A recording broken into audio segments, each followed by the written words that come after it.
Seorang ibu rumah tangga ditangkap petugas reserse narkoba Polresta Denpasar. Tersangka nekat mengedarkan 2 paket sabu-sabu.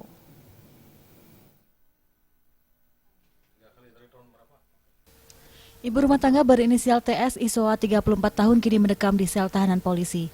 Perempuan asal Jalan Raya Sesetan tersebut ditangkap setelah mengedarkan sabu-sabu. Saat penggeledahan dilakukan terhadap tersangka, polisi menemukan 2 paket sabu-sabu seberat 0,86 gram.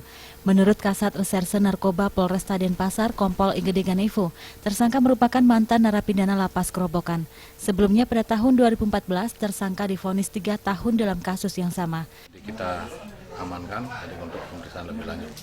Sedangkan asal barang jadi kita masih melakukan penyelidikan terhadap jaringannya. Kalau perempuannya memang residivis? Sudah pernah dihukum ya, sudah pernah dihukum. Dengan kasus yang sama? Dengan kasus yang sama. Kemudian yang satu lagi ya 1,15.